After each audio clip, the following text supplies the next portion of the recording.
வணக்கம். ஆய்வுக்களத்தில் உங்களை சந்திப்பதில் மகிழ்ச்சி. தமிழக மின்சார ஒழுங்குமுறை ஆணையம் மின் கட்டணத்தை 15% என்ற அளவிற்கு உயர்த்தியிருக்கிறது. இழப்பை ஈடுகட்ட என்று காரணம் சொல்கிறது. ஆனால் மின் வாரியத்தின் நிர்வாக சீர்கேடுகளை சரி செய்யாமல், மின் உற்பத்தி திட்டங்களை குறித்த காலத்தில் நிறைவேற்றாமல் சுமையை மட்டும் மக்கள் மீது சுமத்தலாமா என்று எதிர்க்கட்சிகள் குற்றம் சாட்டுகின்றன. மின் கட்டண உயர்வை தவிர்த்திருக்க முடியுமா? மானியத்தின் பொருள் மக்கள் மீதான அக்கறைதானா? விவாதிக்கலாம். பங்கு பெறுவோர் இந்திய கம்யூனிஸ்ட் கட்சியைச் சேர்ந்த திரு லெனின், அதிமுகவைச் சேர்ந்த திரு ரெங்கசாமி, ஓய்வு பெற்ற மின் பொறியாளர் திரு காந்தி. நேயர்களை, சுருக்கமான கேள்விகளோடு நீங்களும் பங்கு பெறலாம். ஆழமான அலசலுக்கு அகலாதிருங்கள் ஆய்வுக்களத்திலிருந்து.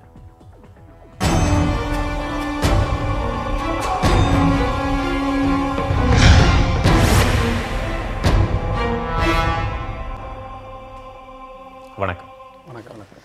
திரு காந்தி, மக்களுக்கு பெரிய சந்தேகம். அரசு உயர்த்திச்சா?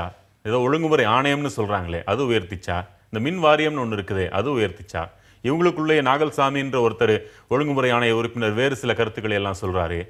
எங்களை பயன்படுத்திக்கிட்டு இந்த ஆணையத்தை சிலர் வழி நடத்துறாங்கன்னு சொல்றாரு. ஒரே குழப்பமா இருக்கு. இது யார் ஏத்துனது? மின்சார கட்டணத்தை ஏற்றிருக்கிறோம் என்பது இன்றைக்கு அறிவிப்பு கொடுத்திருப்பது ஒழுங்குமுறை ஆணையம். அப்போ ஒழுங்குமுறை ஆணையம் தான் இந்த கட்டண உயர்வை அறிவித்திருக்கிறது. இதற்கு ஒழுங்குமுறை ஆணையம் என்பது தமிழக அரசின் பாடி அல்ல, மத்திய அரசின் பாடி அல்லது அட்டானமஸ் பாடி, அப்படித்தான். தமிழக அரசு நியமிக்கக்கூடிய ஒரு அமைப்பு அது.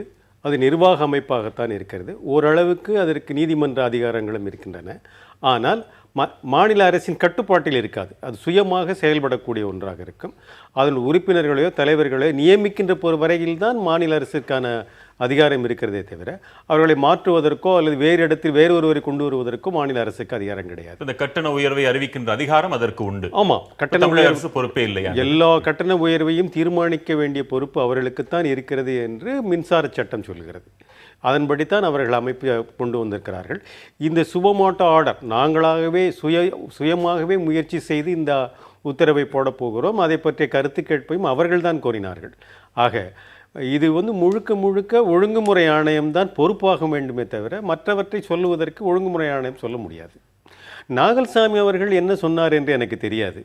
அவர் என்ன சொன்னார் என்று தெரிந்தால் அதற்கு மேலே நான் கருத்துக்களை சொல்லுவேன். அவர் அந்த கூட்டத்திலேயே மின்சார கட்டணத்தை உயர்த்துவது குறித்து ஒருபோதும் எங்களுடன் கலந்தாலோசிக்கவே இல்லை, 3 மாதங்களில் அப்படி ஒரு கூட்டத்திற்கு ஏற்பாடு செய்யப்படவே இல்லை, கூட்டத்தில் உள்ள மற்ற உறுப்பினர்களை பயன்படுத்தி கொண்டு மின் கட்டணத்தை தன்னிச்சையாக உயர்த்துகின்ற போக்கு தெரிகிறது என்று சொல்லியிருக்கிறார்.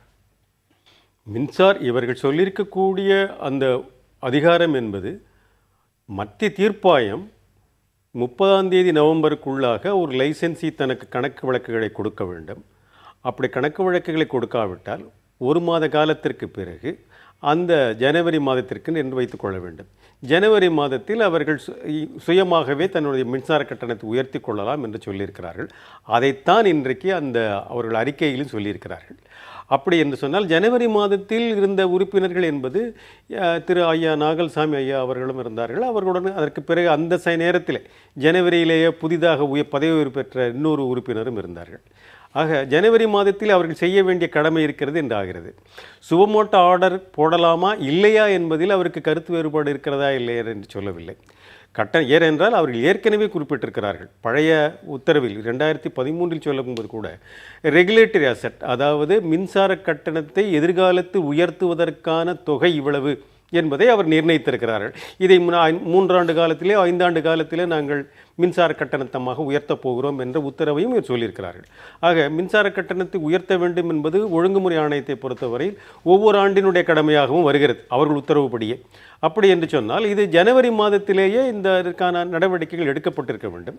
ஜனவரி மாதத்தில் இருந்தவர் தொடர்ந்து இருந்தவர் திரு நாகல்சாமி ஐயா அவர்கள் இருந்தாங்க.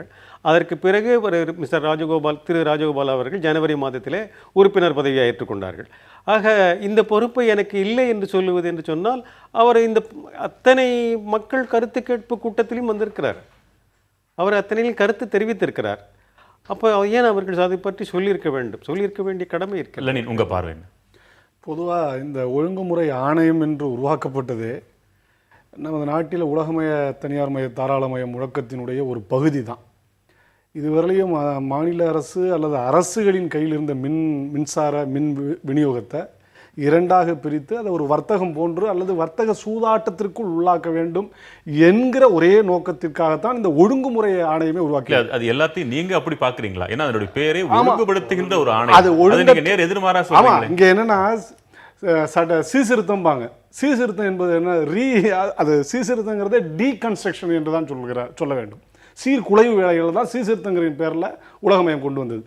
அதை போல தான் இந்த ஒழுங்குமுறை ஆணையமும் கூட எதை ஒழுங்குபடுத்தணுமோ அதை படுத்துவதற்கு பதிலாக மக்கள் மீது கட்டணங்களை விதிக்கிற ஒரே ஒரு கொள்கையில தான் அதிகமாக இருக்குது. ஒரு உதாரணத்தை சொல்லலாம். உலகத்திலே மிக அதிகமாக மின் திருட்டு கசிவு அதிகம் உள்ளது இந்தியாவில் தான். இதை போக்குவதற்கு இதற்கான இவ்வளவு டெக்னாலஜிகள் வளர்ந்த இந்த காலத்தில் கூட அதை போக்குவதற்கு அதை குறைப்பதற்கு எந்த அரசும் தயாராக இல்லை, எந்த பொறியியல் வல்லுநரும் இங்கே சரியாக இல்லை. ஆனால் அதையெல்லாம் பார்க்காம வருகிற ஏற்கனவே மின்சாரம் நமக்கு பற்றாக்குறை இருக்கிறது, மின்வெட்டு தொடர்கதையாக இருக்கிறது. இதையெல்லாம் சரி பண்ணாமல் உடனடியாக கட்டண உயர்வுக்கு மட்டும் இவ்வளவு அவசரப்படுவது என்பது இது மக்கள் விரோத தன்மையை தான் காட்டுகிறது. அப்ப ஒழுங்குமுறை ஆணையம் என்பது நீண்டகால அடிப்படையிலானது. உடனடி இழப்பை சரி செய்வதற்கு கட்டண உயர்வு தவிர்க்க முடியாது தானே? சரி, அப்படியே இருந்தாலும் மானியம் கொடுத்துருக்கு, ஒரு ஆறுதல் கொடுத்துருக்காங்களா இல்லையா? இல்லை, அதாவது இப்போ நான் ஒரு உதாரணத்தை சொல்கிறேன். பேருந்து கட்டணம் எதன காரணத்தால் வந்தது? டீசல் விலை ஏறியதுன்னு வந்தது.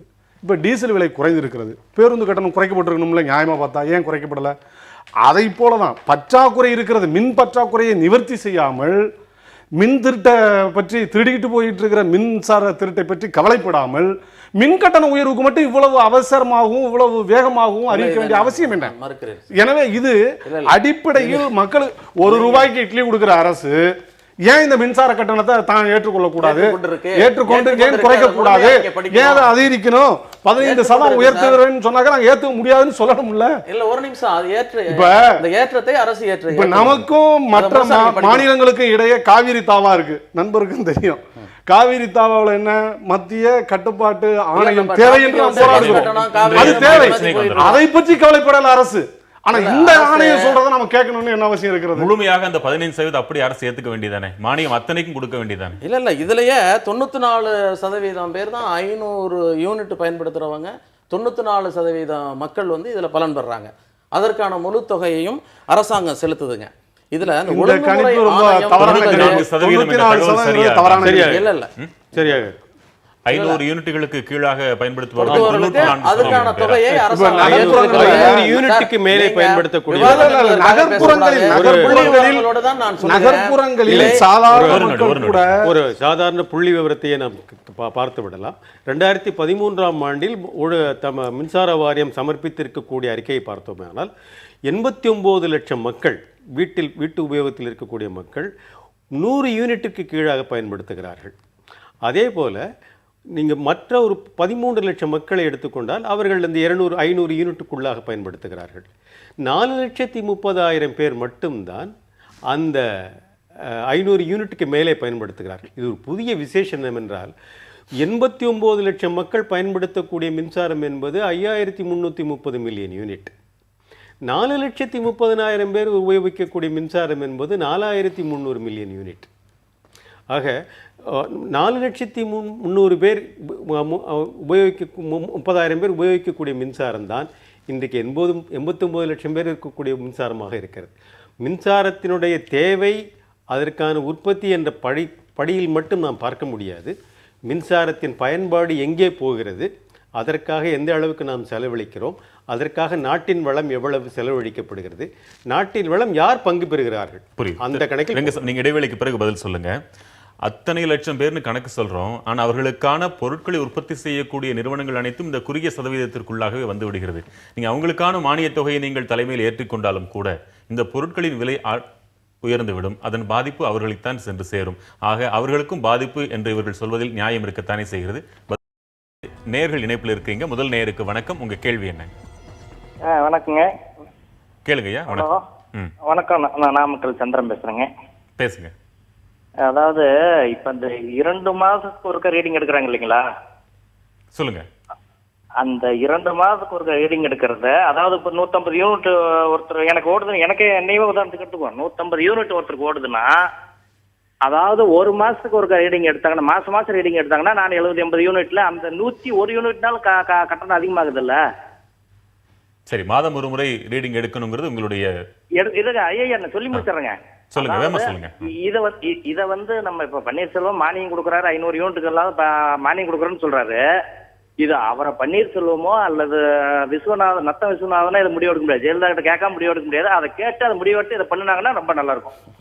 சரி, உங்க அழைப்புக்கு நன்றி. அடுத்த நேயருக்கு வணக்கம். உங்க கேள்வி என்ன? சார் வணக்கங்க, உங்க கேள்வி என்ன?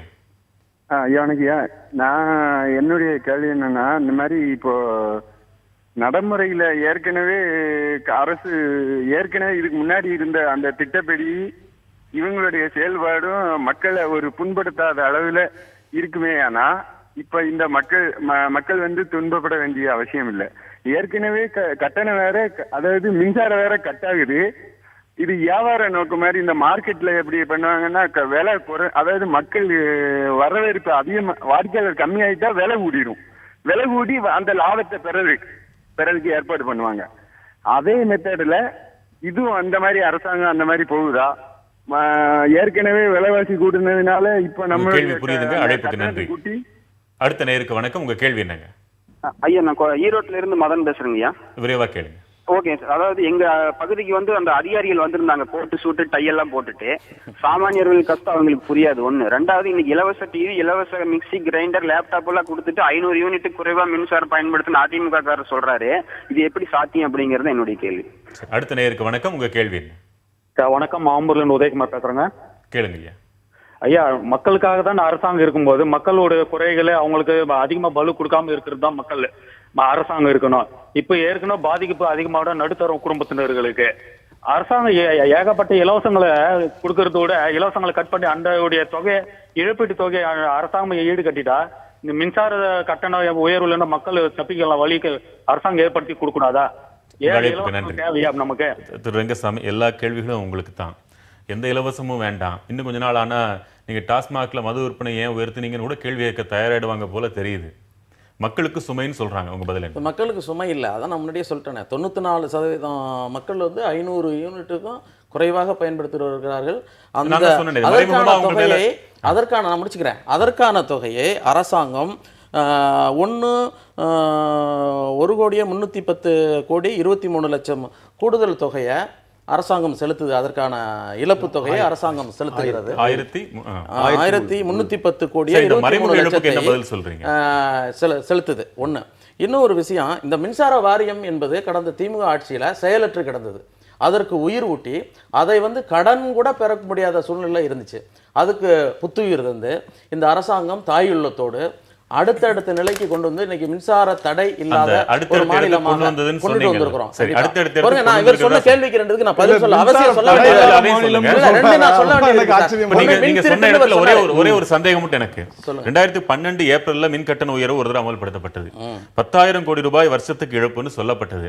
அதை ஈடுகட்டுற விதமா ஏற்கனவே இருந்த கடன் சுமை 40,000 கோடி வேற, அது வேற சொன்னாங்க. 80,000 கோடி திமுக அப்ப சொன்னது 40,000 கோடி இருந்தது. 3 ஆண்டுகள் ஏறத்தாழ 35,830 கோடி அரசால வழங்கப்பட்டிருக்கு. இப்போ ஒவ்வொரு மாதமும் அந்த குறிப்பிட்ட தொகை அளவுக்கு அந்த ஏற்றிய கட்டணமே அதுல சரி பண்ணிட்டே வந்தது. இப்ப குறைஞ்சிருக்கத்தான் வேணும் நியாயமா. ஆனா இப்ப 70,000 கோடி கடன் சொல்றாங்க. என்னதான்? இல்ல அதற்கு இடையில அந்த மின்சாரத்துறையை அடுத்த கட்டத்திற்கு கொண்டு செல்வதற்கான முயற்சியில நம்ம இருக்கிறோம். இப்ப முழுமையாக 40-70 அந்த நவீனப்படுத்தணும் மின்துறையா அப்படின்னா அதற்கான தேவைகள் இருக்கு, செலவு இருக்கு இல்லையா? இப்ப இவர் சொன்னாரு மின் மாற்றிகள் வந்து மின்சாரத்துறையிலிருந்து வீட்டுக்கு போறதுக்குள்ளேயே எவ்வளவு இழப்பு வருது அப்படின்னு சொன்னார். அதற்காக டிரான்ஸ்ஃபார்மர்கள் புதிதாக அமைக்கப்பட்டிருக்கு, சப்ஸ்டேஷன்கள் நிறைய அமைக்கப்பட்டிருக்கு, அந்த மின் கம்பிகள் புதிதாக அமைக்கப்பட்டிருக்கு தமிழகம் முழுவதும். நான் சொல்லி முடிச்சுக்கிறேன். குற்றச்சாட்டு என்பது திமுக உங்களை போன்ற கம்யூனிஸ்ட்காரங்க சொல்லிக்கிட்டே தான் இருப்பியா, அரசாங்கம் செயல்பட்டுக்கிட்டே தான் இருக்கும். நீங்க திமுக அரசு முற்றிலும் வந்து இபிஎம் இழுத்து மூடுற நிலையில இருக்கையில நீங்க எங்க போயிருந்தீங்க?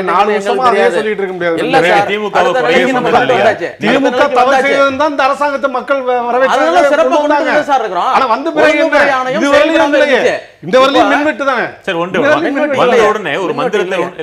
அந்த அளவிற்கான சுமை திமுகவினால சுமத்தப்பட்டு விட்டு செல்லப்பட்டார்களா இவங்க? இல்ல, அதாவது மின் ஒழுங்குமுறை இந்த உலகமய அதுதான் முக்கியமான காரணம். அரசாங்கத்தினுடைய நேரடி கட்டுப்பாட்டில் இருக்கிறதுங்கிற நிலைமையை மாற்றி இது மாதிரி ஒரு தனி இதில் கொண்டு வந்து இதை ஒரு வியாபார ரீதியாக கொண்டு வருவதற்கான ஒரு முயற்சி தான். அதனுடைய நோக்கமே என்னன்னா கட்டணங்களை கொண்டு வரணுங்கிறது தான். அப்படி தனியார் மையம் வியாபாரம் தான் நோக்கம் அப்படின்னா அது மாநில அரசு நோக்கமா இல்ல மத்திய அரசின் ஒட்டுமொத்த? இல்ல மத்திய அரசு அந்த பாலிசி மத்திய அரசுக்கு இந்த மாநில அரசு இந்த மாநில அரசு கூட அந்த பாலிசி எதிர்த்ததுதான். எதிர்த்து ஃபைட் பண்றதுக்கு பதிலாக அதற்கு இன்னும் சொல்ல போனா ஒரு மாநில அரசின் புதிய மின் திட்டங்களை உருவாக்குவதற்கு தடையாக மத்திய அரசு இருக்குன்னு கடந்த காலங்களில் மரியாதைக்குரிய முன்னாள் முதல்வர் ஜெயலலிதா அவர்கள் சொல்லியிருக்கிறாங்க. அப்ப அதையெல்லாம் இருந்து ஃபைட் பண்ணி மக்களுடைய ஆதரவு இப்பயும் இருக்கு. அப்ப அதையெல்லாம் மக்களின் ஆதரவோடு இருந்து பண்ணணும். எப்படி நதிநீர் பிரச்சனைக்கு பண்ணணுமோ அது மாதிரி இதை பண்ணி அதை சீர் செய்யணுமே தவிர அரசு மீது குறை சொல்வதற்கு ஒன்றுமே இல்லை. இல்லை, அப்படி சொல்ல முடியாது. இதை ஏற்றுக்கொண்டது என்பதே மக்களுக்கு சுமையான ஒன்றுதான். அதுல ஒன்றும் சந்தேகமே இல்லை. நீங்க மின் திருட்டு நண்பர் சொன்னாரு மின் திருட்டுக்கு மாற்றி அமைக்கிறோன்னு 3.5 வருஷம் ஆகுது ஆட்சிக்கு வந்து. இன்னமும் மின்வெட்டு பிரச்சனை தொடர்கிறது. சிறு குறும் தொழில்கள் இதனால பாதிக்கப்படுது. பெரிய பெரிய கம்பெனிஸ் இப்போ நோக்கியாவிலேருந்து ஒரு சில கம்பெனி 15 வருஷம் தமிழ்நாட்டில் வரியே செலுத்தாமல் மின்சாரத்தெல்லாம் அனுபவிச்சுட்டு போயிட்டான். அடுத்து 15 வருஷத்துக்கு ஒவ்வொருத்தரும் போயிடுவான். வரி செலுத்துறதுன்னு வந்தோன்னா இன்னொரு மாநிலத்துக்கு போயிடுவான்.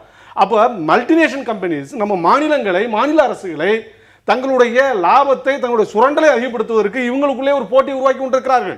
வரியை நெருக்கி பிடிச்சாலும் போகத்தான் போறாங்க. நீங்க தொழிலாளர்கள் என்ன பிரச்சனை என்றால் ஏன் ஒரு தமிழக அரசு புதிய மின் திட்டங்களை தீட்டக்கூடாது? அதற்கான முன் முயற்சிகளை ஏன் எடுக்கக்கூடாது? கடந்த கால அரசு இதை செய்ய தவறியது என்று சொல்லிதானே வாக்கு வாங்கி நீங்கள் ஆட்சிக்கு வந்தீர்கள். நீங்கள் வந்த பிறகு ஏன் அந்த மின் பற்றாக்குறையை இன்று வரை சமாளிக்க முடியல? நீங்க சொன்னது மாதிரியே ஒரு அடிப்படை மாநில அரசினுடைய செலவுகளை ஒட்டுமொத்தமா சொல்றோம். ஆனா அந்த மின்சார வாரியத்தில் இருக்கிறது ஏன் வெளிப்படைத்தன்மை இல்ல? எவ்வளவு நஷ்டங்கிறது ஏன் இன்னும் சொல்லல? இது முழுக்க முழுக்க மூடப்பட்டு ஒரு சூழ்ச்சி நடக்கிறது. அதுக்கான பதில் ரெடியா இருக்குன்னு நினைக்கிறேன். அதுக்குள்ள உங்க ஐயா பேசும்போது சொன்னாங்க, லெனின் ஐயா பேசும்போது சொன்னாங்க, மின் இழப்பு இருக்கிறதுனால தான் மின் கட்டணத்திற்கான காரணம் இருக்கு. மின் இழப்புங்கிறது மின்சார வாரியம் அந்த காலத்திலிருந்து இருக்கிறது. அது அந்த காலத்திலிருந்து அதே சதவீதத்தில் தான் இன்றைய வரை பராமரிக்கப்படுகிறது. 16% 18% இருக்கிறது. இன்றைக்கு வந்திருக்கக்கூடிய இந்த மின் கட்டண உயர்வு என்பதற்கு அடிப்படையான காரணம் கொள்முதலில் வந்திருக்கக்கூடிய விலை உயர்வு தான் இன்றைக்கு மின்சார. அதுல உறுதியா இருக்கலாமா? நம்ம இனிமே மின் இழப்பு ஒரு காரணமாக சொன்னார்கள் என்றால் அது தவறான குற்றச்சாட்டு என்பது. இன்றைக்கு வந்திருக்கக்கூடிய மின் கட்டண உயர்வுக்கு மின் இழப்பு என்பதல்ல காரணம். மின் இழப்பு என்பது ஏற்கனவே இருந்திருக்கக்கூடிய ஒரு விஷயம். அதை நீங்க ஏத்துக்கிறீங்களா? உருவாக்கப்பட்ட காலத்துல இருந்து அப்படியே இருக்குன்னா அதை குறைக்க முடியலன்னா அது என்ன அறிவியல் இருக்கு? அறிவியல் பார்வை என்ன இருக்கு? அது இவ்வளவு பேசக்கூடிய ஐயா சொல்வதை நான் ஒன்றை ஒத்துக்கிறேன். ஒரு விஷயம், மின் கட்டண உயர்வுக்கு மின் இழப்பு என்பதல்ல காரணம். அதுவும் ஒரு காரணம். அதிக விலையில் நாம் கொள்முதல் செய்ததனால தான் இந்த மின் கட்டண உயர்வு என்பது இன்றைக்கு கூடிக்கொண்டே வந்திருக்கிறது. புள்ளி விவரங்கள் படி பார்த்தோமானால் 2001ஆம் ஆண்டு வரை மின்சார வாரியம் 300 கோடி ரூபாய் அளவிற்கு லாபத்தை சம்பாதித்து வந்திருக்கிறது. அன்றைக்கும் இந்த மின் இழப்பு இருந்துதான் வந்திருக்கிறது. அதே அளவுக்கு இன்றைக்கும் மின் இழப்பு தொடர்ந்து கொண்டிருக்கிறது. ஆக மின் இழப்பு என்பது மல்டிநேஷனல் கம்பெனி இல்ல நீங்க பரவாயில்ல, நீங்க கேட்க பதில் சொல்றேன். நான் மின் இழப்பு என்பது கட்டண உயர்வுக்கான காரணமாக இல்லை. தனியாரிடமிருந்து அதிக விலையில் கொள்முதல் செய்ததனால் தான் இன்றைக்கு மின் கட்டணம். ஏனென்றால் இன்றைக்கு கூட 15 ரூபாய்க்கு நாம் வாங்குகிறோம். இன்றைக்கு உயர்த்தப்பட்ட கட்டணம் கூட யாரிடமிருந்து 15 ரூபாய்க்கு இல்லை. அப்போ நிச்சயமாக நஷ்டம் என்பது தவிர்க்க முடியாததாக இருக்கு. இந்த தவிர்க்க முடியாதது என்பது கொள்முதலில் வந்திருக்கக்கூடிய குளறுபடி. தனியாரிடமிருந்து கொள்முதல் செய்திருக்கக்கூடிய இந்த மின்சாரத்தின் விலை தான் இன்றைக்கு மின்சார கட்டணமாக வந்திருக்கிறதே தவிர மற்ற காரணங்கள் என்பது எப்பொழுதும் போல இருக்கின்ற காரணம் அதனுடைய பிரதிபலிப்பு இந்த மின் கட்டணத்து உயர்வில் இல்லை.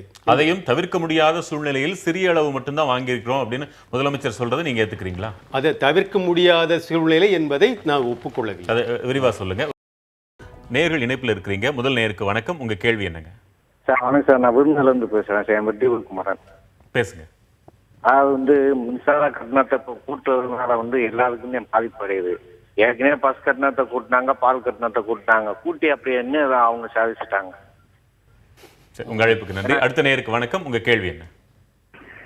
ஹலோ வணக்கங்க. உங்க கேள்வி என்ன? விரைவா கேளுங்க. சார் நாங்கள் பேச்சு மட்டும் தூத்துட்டு கேளுங்க ஐயா. சார் இந்த அரசுடைய நிர்வாகம் அவ்வளோ சரியில்லை சார். இந்த கரண்ட் பில் கூட்டுறதுக்கு இந்த பிராணி அதிமுக அரசு தான் மெயின் காரணம். சரி, அழைப்புக்கு நன்றி. அடுத்த நேயருக்கு வணக்கம். உங்க கேள்வி என்ன? சுருக்கமா கேளுங்க. வணக்கம் சார். கேள்வி என்ன சார்? வணக்கம் சார். வணக்கங்க. கேள்வி என்ன? ஐயா, கரண்ட் பில் வந்து ஹலோ சொல்லுங்க ஐயா, கேட்டுட்டு இருக்கோம். சொல்லுங்க ஐயா. நீங்க ஏதாவது ஒண்ணு, நீங்க தான் பெரிய தலைமை தொலைக்காட்சிக்கிற ஏதாவது நல்லா செய்யணும். சார் நாங்க ஒரு செராஸ் கடை வச்சிருக்கோம், சின்ன செராஸ் கடை வச்சிருக்கோம்.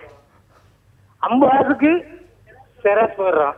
ஆனா இப்ப வந்து இந்த ஒருத்தர் அண்ணாதிமுகக்காரர் ஒருத்தர் சொல்றாரு, என்ன சொல்றாரு, அவங்க எப்ப எடுத்தாலும் அடுத்த கம்பேர் பண்றாங்க, அடுத்த மாநிலம் அடுத்த ஸ்டேட் போன ஆட்சி அதே கம்பேர் பண்றாங்க. நாங்க செத்துக்கிட்டு இருக்கோம். நீங்க இன்னைக்கு 6 பேர் கூட்டு பேசுங்க, இன்னையோட பிரச்சனை முடிச்சுன்னு போயிடாதீங்க. எனக்கு ஒரு சின்ன அப்ளிகேஷன் சார், தயவுசெய்து உங்க தொலைக்காட்சி மூலியமா அந்த அவங்க எதாச்சும் எங்க தாயிலத்தோட அந்த அம்மா ஏற்றணும் சொல்றாங்களே, அந்த அம்மா பிறந்த நாளைக்கு தமிழ்நாடு பூரம் அனைவரும் ஒரு 5 நிமிஷம் கரண்ட் அமர்த்தி ஒரு கண்டனத்தை தெரிவிக்கும் சொல்லி உங்க தொலைக்காட்சி மூலியமா இந்த தமிழ்நாட்டு மக்கள் அனைவருக்கும் அழைப்புக்கு நன்றி. அடுத்த நேயருக்கு வணக்கம். உங்க கேள்வி என்ன? ஆஃப் பண்ணி இந்த கரண்டா தான் நாங்க போட்டு விட்டோம். வணக்கங்க. இணைப்பில் இருக்கிறீங்க. நேயருக்கு வணக்கம். உங்க கேள்வி என்ன? யார்கிட்ட உங்க கேள்வி? வணக்கம் சார். கேளுங்க ஐயா. ஹலோ. கேளுங்க ஐயா, சுருக்கமா கேளுங்க. ஹலோ சார், இப்போ வந்து மின்சாரம் ஏத்தறன்னு சொல்றாங்களே, திருப்பி வேற எதனாச்சும் ஏத்திட்டு இருப்பாங்களா இந்த அரசுன்னு நான் என்னுடைய கேள்வி இருக்கு. பிளஸ் இப்ப மின்சாரம் பாத்தீங்கன்னா இப்ப ஆல்ரெடி இந்த கட்டணம் அப்படியே இருந்துட்டு இருக்கு. முன்ன பாத்தீங்கன்னா மின்சாரமே இருந்ததே இல்ல, அதுக்கும் அதே கட்டணம் தான் இப்ப இருந்துட்டு இருக்கு. இப்ப 15% ஏத்தியும் இவ்வளவு மின்சாரம் இன்னும் ரேட் அதிகமாக போயிருந்தா என்ன காரணம்? பிளஸ் வந்து இது இல்லாத இன்னும் வேற எதுனாச்சும் நம்ம மக்களை வந்து கொடுமைப்படுத்துவாங்கன்னு என்னுடைய கணிப்புல இருக்கு. ஏத்துவாங்களா ஏத்த மாட்டாங்களான்னு நான் சரி கேட்டு சொல்றேன். நிகழ்ச்சியை பாருங்க. அடுத்த ஒரே ஒரு நேயர் இருக்கீங்க. வணக்கங்க. உங்க கேள்வி என்ன? வணக்கம் சார், மதுரையில இருந்து நடராஜன் பேசுறேன். கேளுங்க ஐயா. அதாவது பொறியாளர் சங்கத்திற்கு காந்தி அவர்களுக்கு ஒரு கேள்வி. கேளுங்க. ஈரோடு, சென்னை, நெல்லை மட்டத்தில் ஊர்ல மட்டும் கருத்து கேட்பு கூட்டம் மின்வாரியம் நடத்தியிருக்காங்க. அதுல மக்கள் பலத்த எதிர்ப்புக்கு இடையில சென்னை உயர்நீதிமன்றத்தில் வழக்கு தொடர்ந்து வர்ற 16ஆம் தேதி செவ்வாய்க்கிழமை விசாரணை நடத்தியிருக்காங்க. அதுக்குள்ள ஏன் நேற்றுக்கு சாயந்தரம் 7:45 மணிக்கு மின் கட்டணம் உயர்த்த வேண்டிய அவசியம் என்ன? உங்க அழைப்புக்கு நன்றி. முதல்ல நீங்க உங்களுக்கான பதில்களை சொல்லுங்க. இல்லை, இப்போ பேசுகிறவங்க நிறைய பேர் நடுத்தர மக்களாக தான் எனக்கு தெரியுது அவங்க பேச்சிலேருந்து பார்க்குறப்ப. இதில் என்னென்னா 94% மக்களுக்குள்ளே தான் இவங்களும் வருவாங்க. இவங்க அதை பற்றி கவலைப்பட வேண்டியதே இல்லை. 500 யூனிட்டுக்கு மேலே பயன்படுத்துகிறவங்க 6% இருக்கிறாங்க. அவங்க தான் கவலைப்படணும். தாயில்லத்தோடு மீண்டும் சொல்லுகிறேன், இந்த அரசு கருணை வைத்து அதற்கான மானியத்தை அரசாங்கமே செலுத்துகிறது. ஒரு குடிமகன் உள்ளத்தோட மீண்டும் கேட்கிறேன், மறைமுகமா பாதிக்கப்பட போறாங்களே, அதுக்கு உங்க பதில்? மறைமுகமா யாரும் பாதிக்கப்பட மாட்டாங்க. தொழிற்சாலை உற்பத்தி பொருட்களுக்கான விலைகள் எல்லாம் ஏறுமா ஏறாதா? அவர்களுக்கு மின் கட்டணம் பெரிய சுமையாகும். எதுல வைக்க முடியும்? அதுல தான் வைக்க முடியும்.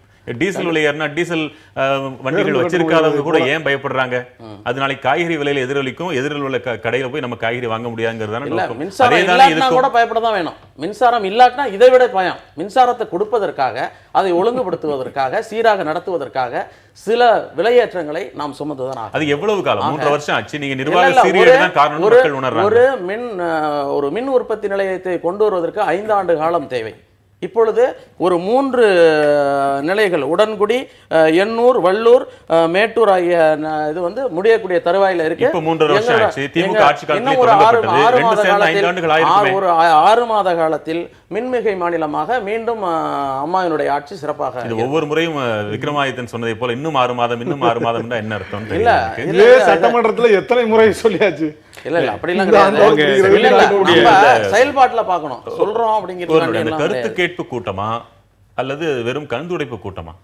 இது கருத்துக்களை அவர்கள் எடுத்துக்கொண்ட மாதிரி எப்பொழுதுமே தெரிந்ததில்லை. கருத்து கேட்பு கூட்டம் என்பது அவர்கள் மக்களை கேட்டு செய்கிறோம் என்ற ஒரு சட்ட விதிமுறையை அவர்கள் கடைபிடிக்கிறார். இது மக்களை அவமானப்படுத்துறது தான். ப்ரொசீஜரல் எக்ஸாஸ்ட் அப்படின்னு சொல்லணும். நடைமுறையில் இருக்குது. அதனால நாங்கள் போய் உட்கார்ந்துருக்கோம். இது மக்கள் கருத்து கேட்பு என்பது மின்சார கட்டணத்துக்கு மட்டுமல்ல, எந்த மக்கள் கருத்து கேட்பிலையும் மக்கள் நீங்கள் வந்து குறைய சொல்லுங்க, ஆனால் நாங்கள் கேட்க மாட்டோம் அப்படிங்கிறது தான். அது கூட விஷயமோ எந்த விஷயமாக இருந்தாலுமே மக்களுடைய கருத்து கேட்பு என்பது மக்களுடைய கருத்து உங்களது, இது எங்களுடைய கருத்தை நாங்கள் செயல்படுத்துகிறோம் என்பதுதான். அடுத்து அவர் கோர்ட்டில் கேஸ் இருக்க, அது எப்படி சொல்லணும், கோர்ட்டினுடைய நீதிமன்றத்தினுடைய தடை என்பது இது மின்சார கட்டண உயர்வு கொடுக்கக்கூடாது என்பதல்ல. அது நடைமுறைக்கு வருமா இல்லையா என்பது அதனுடைய subject to the outcome of the red court decision இருக்குது. அதில் அவங்க அதை பற்றி முடிவெடுக்க வேண்டியதாக இருக்கும். அநேகமாக கட்டண உயர்வு எதிலேயுமே இதுவரையில் நீதிமன்றங்கள் குறுக்கிட்டதாக நாம் சொல்ல முடியாது. ஆக இந்த கட்டண உயர்வில் நீதிமன்றம் தடை உத்தரவு வழங்கிவிடும் என்று நான் எதிர்பார்க்கவில்லை. அது நிச்சயமாக நடக்கக்கூடியதாகத்தான் இருக்கும். பிற பகுதிகளில் அது எந்த அளவுக்கு அது முறையிடப்படுகிறது என்பதை பொறுத்து அது இருக்கக்கூடும். அடுத்ததாக பேசும்பொழுது சொன்னார்கள், ஐயா சொல்லும்போது சொன்னார்கள், இப்பொழுது நாங்கள் குறைந்த அளவில் தான் கொள்முதல் செய்திருக்கிறோம், ஆக தனியார் மின்சாரத்தினால் இதற்கு விலையேற்றம் போவதில்லை என்று சொல்லியிருக்கிறார்கள். மின்துறை அமைச்சர் அவர்களை கொடுத்திருக்கக்கூடியதில் 2950 மில்லியன் யூனிட், அதாவது 300 கோடி யூனிட்டை தான் நாங்கள் 12 ரூபாய்க்கும் 15 ரூபாய்க்கும் வாங்கியிருக்கிறோம் என்ற ஒரு விஷயத்தை சொல்லியிருக்கிறார்கள். ஆனால் அந்த 3% என்பது எந்த அளவிற்கான மின்சாரத்தினுடைய வருவாயை எடுத்துக்கொள்வது என்பதை நாம் பின்னணி இருந்து பார்க்க வேண்டும். இந்த 300 கோடி யூனிட்டுகளுக்கு நம்ம 3600 கோடி ரூபாய்க்கு வாங்குகிறோம். 12 ரூபாய் சராசரி விலை என்று சொன்னால் 3600 கோடி ரூபாய் ஆகிறது. அது நம் முனைக்கு வரும் பொழுது அது 6120 கோடி ரூபாயாக மாறிவிடும்.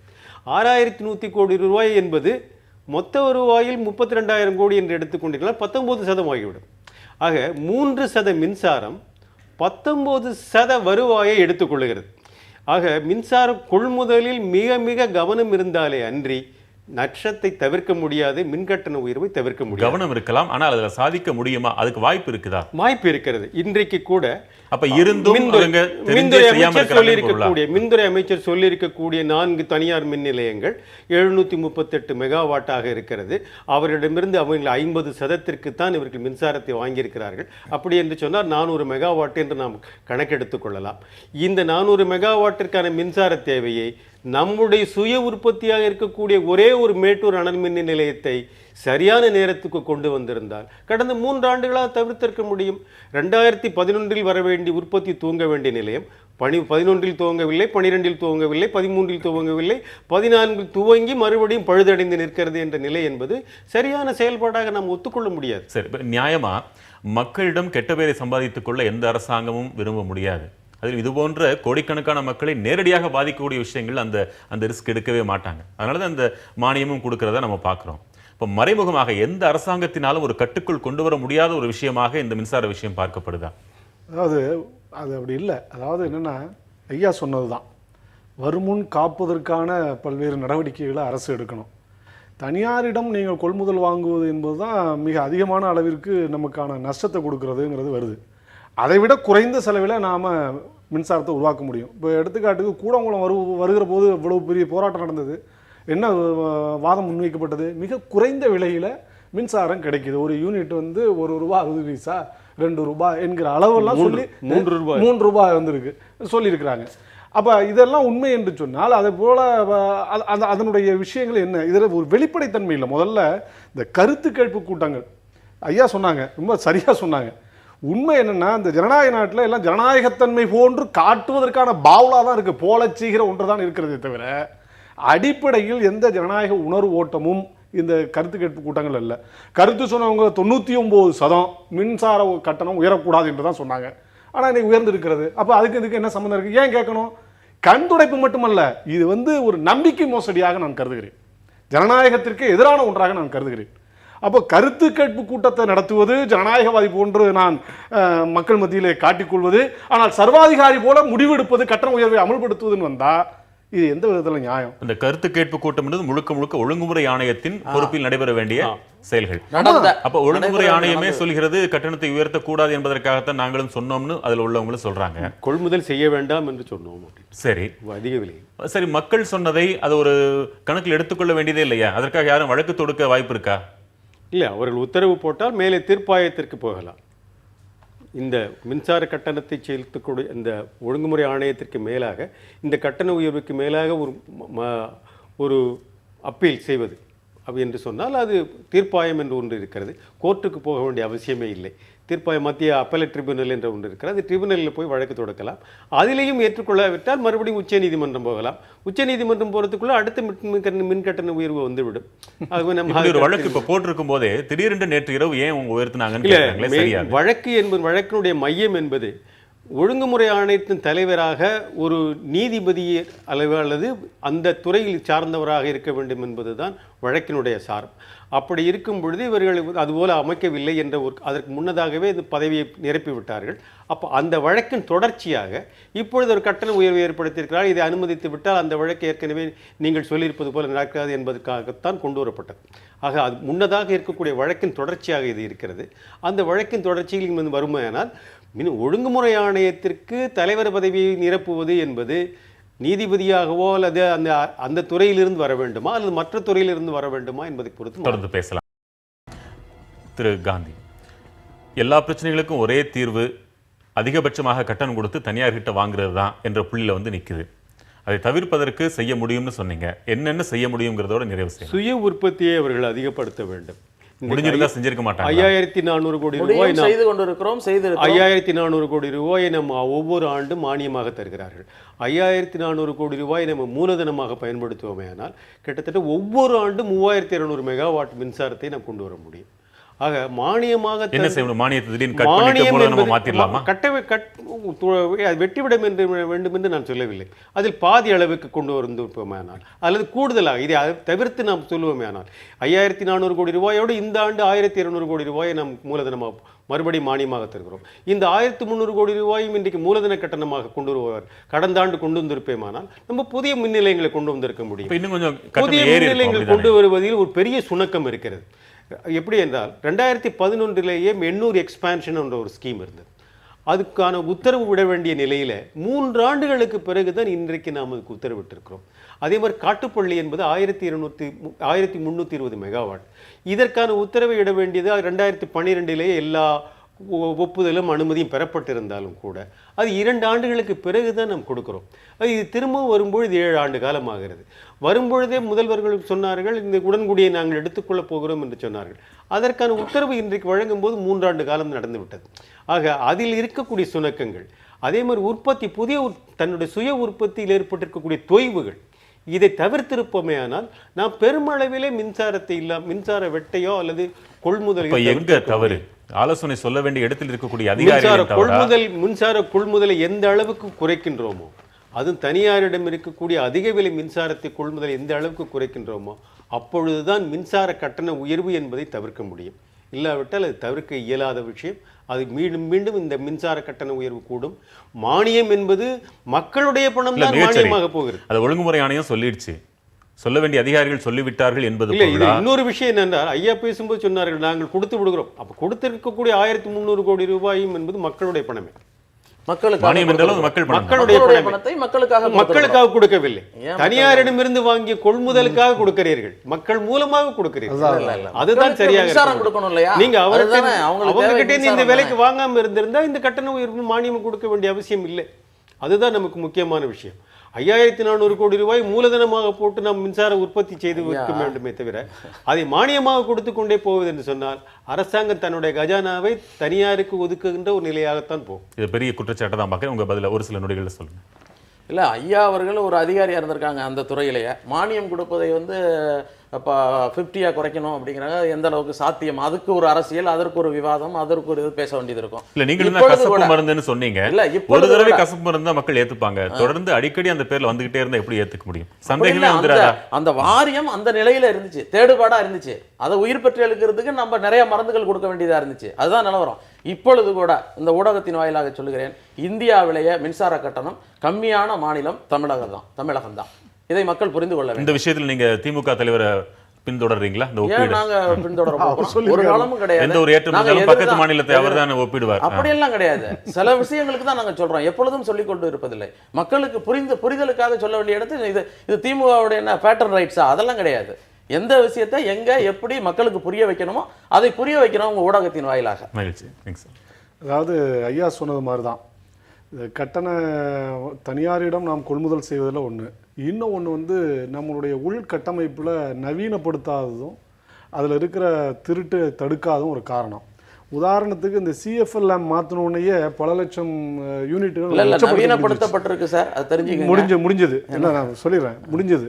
அப்போ அது போன்ற விஷயங்களை ஒரு அல்டர்னேட்டிவ், ஒரு மாற்று வழிகளை அரசு ஆராய்வதற்கு பதிலாக எல்லாவற்றையும் கட்டண உயர்வு என்று வந்துவிட்டால் கட்டணம் உயர்த்துற ஒன்றுதான் அரசின் செயல்பாடாக மாறிவிடும். இது இல்ல, தவறானது. இது அரசின் வேலை இல்ல, இரண்டு ஒழுங்குமுறை ஆணையத்தின் வேலை. அவங்க 3 வருஷமாக ஒரு ஆட்சி தொடர்ந்து முந்தைய ஆட்சியே குற்றம் சாட்டுவது என்பது சரியானதல்ல.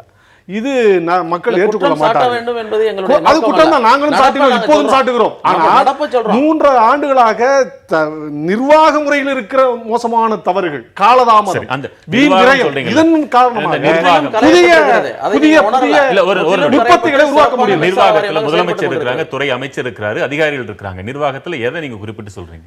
இந்த மின்சார உற்பத்தி செய்வதற்கான புதிய திட்டங்களை உருவாக்குவது, நிறைய பண்ணி ஏற்கனவே இருக்கிறதுல நிறைய நிதி உற்பத்தி ஒதுக்கி உடனே ஐயா சொன்னாங்க 3 ஆண்டுகளுக்கு பிறகு இப்பதான் அனுமதியை தர்றேன்னு. இது மாதிரி பல விஷயங்கள் இருக்கு. நான் கேட்டது ஒட்டுமொத்த அமைப்பே சொல்றீங்களா? ஒட்டுமொத்த அமைப்பே. இல்ல அதிகாரிகள் அதுல தரப்பு, அமைச்சகமா, அந்த மாதிரி இல்ல, அந்த அமைப்பு அதை இயக்குகிற எல்லாவற்றையுமே ஒரு வெளிப்படைத்தன்மையோடு அணுக வேண்டிய அவசியம் இருக்கிறது. இதுல என்ன நடக்கிறது என்பதே வெளில தெரியல. இந்த கட்டண ஒன்றுமே உயர்விலிருந்து மறைவே எல்லாமே கிடையாது. மக்களுக்கு எல்லாம் சொல்லியாக வெளிப்படைத்தன்மையாகத்தான் வேண்டும். இருக்கு. அதுக்கான உரிமை மக்களுக்கு இருக்கிறது. 2, 3 ஆண்டுகளாக தொடர்ந்து தனியாரிடமே நாங்கள் வாங்கிக்கிட்டு அதனால தான் கட்டண உயர்வு என்று வருகிற வாதமே சரியானதல்ல. இந்த 3 ஆண்டுகளாக பல இடங்கள்ல வந்திருக்குது. அந்த 3 ஆண்டுகள்ல தொடர்ந்து ஒரே காரணத்தை சொல்லிக் கொண்டிருக்க சொல்லக்கூடாது. அது சரியானதாக ஏற்றுக்கொள்ள முடியாது. மக்கள் பார்த்துட்டு இருக்காங்க. உங்களுடைய வருகைக்கு 11 கருத்துக்களுக்கு மிக்க நன்றி. நாளை மற்றும் ஒரு முக்கிய தலைப்பில் மீண்டும் சந்திக்கலாம். வணக்கம்.